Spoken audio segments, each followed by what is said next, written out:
تل ابیب۔ اسرائیل اور حماس کے مابین عارضی فائر بندی میں 48 گھنٹوں کی توسیع کر دی گئی ہے۔ مقامی وقت کے مطابق جمعرات کی صبح 7 بجے تک جاری رہنے والے اس سیز فائر کے نتیجے میں حماس کے زیر قبضہ مزید اسرائیلی یرغمالیوں کو رہا کیا جا سکتا ہے۔ بتایا گیا ہے کہ اس دوران ہر ایک اسرائیلی یرغمالی کو چھوڑنے کے بدلے میں اسرائیل 3 فلسطینی قیدیوں کو رہا کرے گا۔ امید ہے کہ اس دوران غزہ پٹی میں مزید امداد بھی پہنچائی جا سکے گی۔ غزہ میں حماس کے جنگجوؤں کے خلاف اسرائیلی عسکری کارروائی کی وجہ سے اس علاقے کی 23 لاکھ کی آبادی میں سے 3/4 بے گھر ہو چکی ہے۔ برلن۔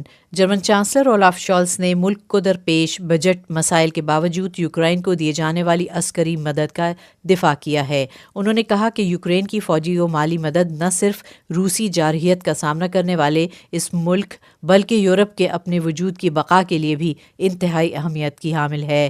امریکہ کے بعد یوکرین کو مدد فراہم کرنے والا دوسرا بڑا ملک جرمنی ہی ہے۔ جرمن چانسلر کے بقول برلن حکومت کیف کی مدد جاری رکھے گی تاکہ روسی فورسز کی یورپ میں پیش قدمی روکی جا سکے۔ نئی دہلی۔ بھارتی ریسکیو ورکرز اتراکھنڈ کی ایک منہدم ہو جانے والی سرنگ میں پھنسے 41 مزدوروں کو ملبے سے نکالنے کے قریب پہنچ چکے ہیں۔ ریٹ مائنرز ڈرل کرتے ہوئے تقریباً 60 میٹر بڑے پتھروں کو کاٹ کر ان مزدوروں تک رسائی حاصل کرنے میں کامیاب ہو چکے ہیں۔ ان مزدوروں کو ملبے سے نکالنے کے لیے 3 فٹ چوڑا سوراخ کیا گیا جبکہ ان کو نکالنے کے لیے پہیوں والے اسٹریچرز کا استعمال کیا جائے گا۔ یہ مزدور 12 نومبر کو روڈ سرنگ منہدم ہو جانے کے بعد یہیں محصور ہو گئے تھے۔ تب سے انہیں ریسکیو کرنے کی کوشش کی جا رہی تھی۔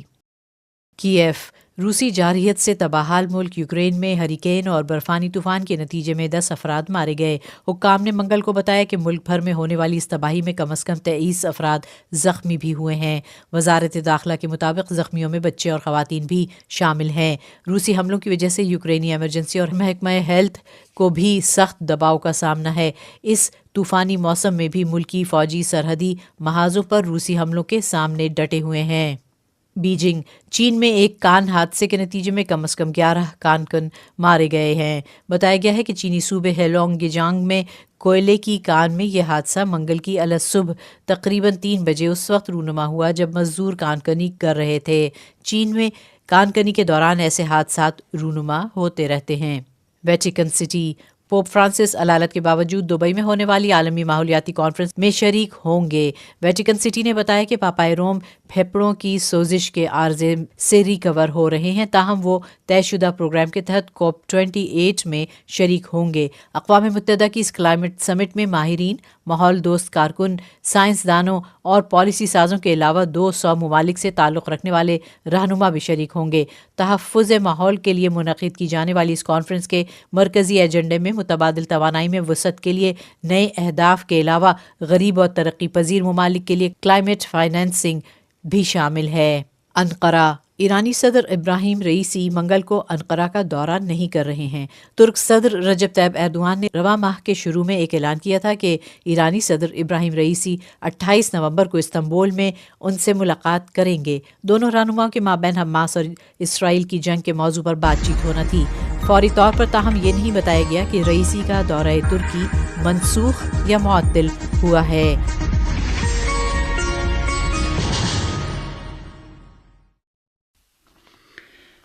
حماس اور صہیونی حکومت کے درمیان جنگ بندی کی مدت میں توسیع کے دوران غاصب اسرائیل کی قومی سلامتی کے ریسرچ سینٹر نے کہا ہے کہ انٹیلیجنس اور شناختی جنگ میں حماس نے ایک بار پھر اسرائیل کو بری طرح شکست دے دی ہے اور اسرائیل کی ساری کمزوریاں کھل کر سامنے آ گئی ہیں۔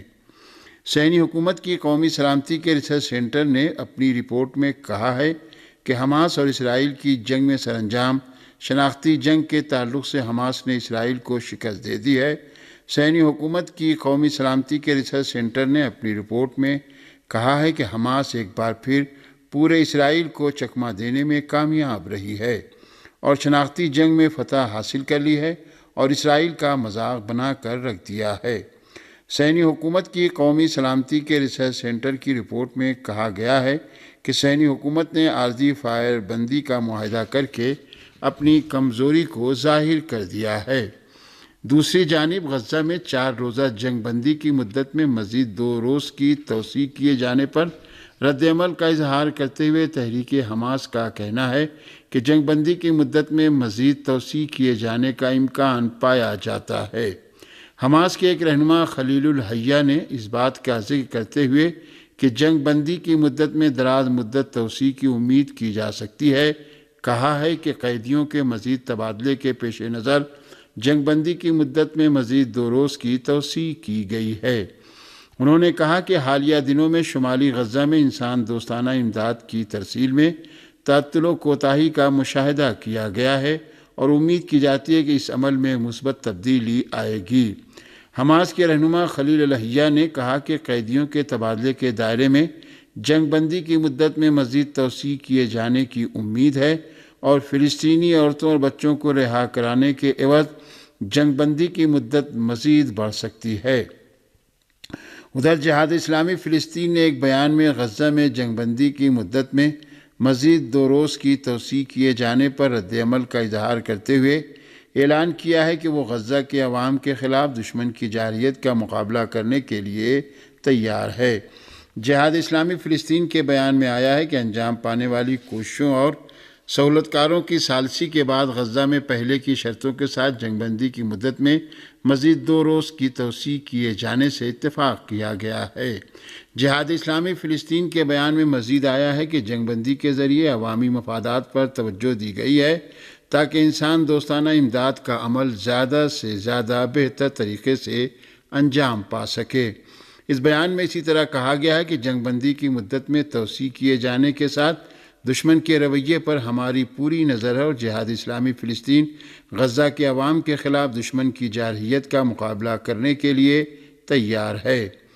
جہاد اسلامی فلسطین نے اس سے پہلے بھی اپنے بیان میں کہا تھا کہ وہ صہیونی دشمن کو جنگ بندی سے غلط فائدہ اٹھانے کی ہرگز اجازت نہیں دے گی۔ غاصب صہیونی حکومت کے کئی اہم محکموں پر سائبر حملہ ہوا ہے۔ سائبر حملے کے بعد مقبوضہ علاقوں میں پولیس ایمرجنسی اور مواصلاتی لائنیں ٹھپ ہو گئیں۔ سائبر حملے جنگ کے لیے ایک طاقتور اور کم خرچ آپشن بن چکے ہیں اور صہیونی حکومت کے بنیادی ڈھانچے پر مختلف گروہوں کے سائبر حملے اور اہم معلومات تک رسائی اور ان کے پھیلاؤ نے اس حکومت کی کھوکھلی سائبر روب و دبدبے کو خاک میں ملا دیا ہے۔ صہیونی اخبار یروشلم پوسٹ کے مطابق اس حملے میں جن ڈیوائسز کو نشانہ بنایا گیا تھا ان سے لوگوں کو SMS کے ذریعے فون نمبر بھیجے گئے تھے تاکہ لائنیں ٹھپ ہونے تک ان نمبروں سے استفادہ کیا جائے۔ اس رپورٹ کے مطابق ابھی تک یہ واضح نہیں ہے کہ اس سائبر حملے میں کس کا ہاتھ ہے۔ ٹائمز آف اسرائیل اخبار نے ان رپورٹوں کے منظر عام پر آنے کے بعد بتایا ہے کہ پولیس امداد رسانی اور آگ بجھانے والے محکمے کی ٹیلی فون لائنیں 3 گھنٹے کے بعد معمول پر آ گئیں۔ اسرائیلی حکومت کی سائبر سیکورٹی آرگنائزیشن کے سربراہ گابی پور تنوی نے گزشتہ سال کے اواخر میں اعلان کیا تھا کہ ہمیں ہر ماہ درجنوں سائبر حملوں کا سامنا کرنا پڑ رہا ہے۔ غاصب صہیونیوں نے غرب اردن کے مغربی کنارے پر حملہ کر کے کم سے کم 1 فلسطینی کو شہید کر دیا ہے۔ فلسطین کی وزارت صحت کے مطابق رام اللہ کے مغرب میں واقع بیوتونیا کالونی میں غاصب صہیونی فوجیوں کی فائرنگ کے نتیجے میں کم سے کم 1 فلسطینی شہید ہو گیا ہے۔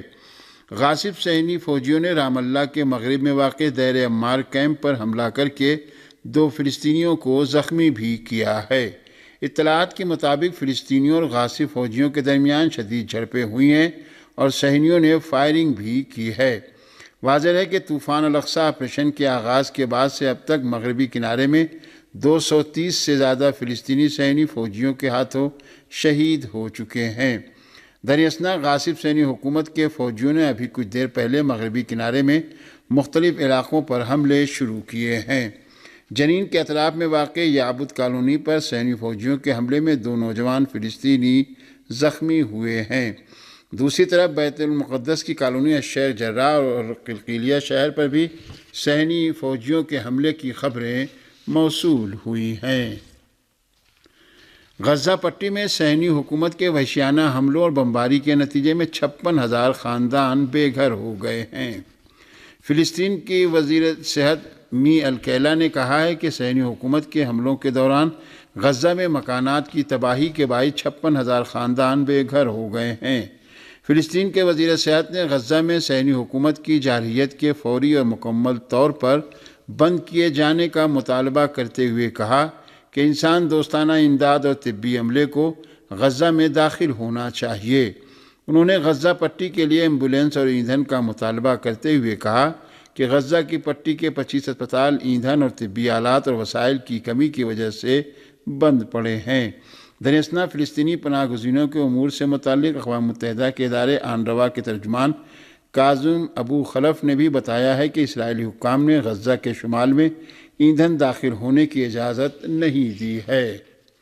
اٹلی کے دارالحکومت روم میں غزہ کی پٹی کے شہید فلسطینی بچوں کی یاد میں ایک اجتماع کا انعقاد کیا گیا۔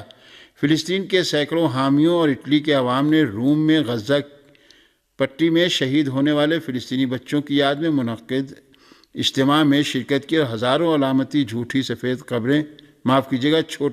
قبریں اجتماع میں رکھی جن پر فلسطینی شہید بچوں کے نام لکھے ہوئے تھے۔ اٹلی میں فلسطین کے سفیر عبیر عودا نے اس اجتماع میں غزہ میں صہیونی حکومت کے جرائم کی مذمت کرتے ہوئے کہا کہ غزہ پر اسرائیلی حکومت کے حملے کے بعد اب تک 6,500 سے زائد معصوم فلسطینی بچے شہید ہوئے ہیں اور بہت سے بچے ابھی بھی ملبے تلے ہوئے دبے ہیں۔ پاکستان میں سائفر کیس کی خصوصی عدالت کی جج نے کہا ہے کہ پی ٹی آئی کے چیئرمین اور وائس چیئرمین کے خلاف سائفر کیس میں ٹرائل جیل میں ہی ہوگا۔ آفیشل سیکریٹ ایکٹ عدالت کے جج نے کہا کہ سپرنٹینڈنٹ اڈیالہ جیل کی سیکورٹی کی رپورٹ کی روشنی میں chairman P T I Imran Khan اور وائس چیئرمین شاہ محمود قریشی کے خلاف سائفر کیس کا ٹرائل جیل میں ہوگا۔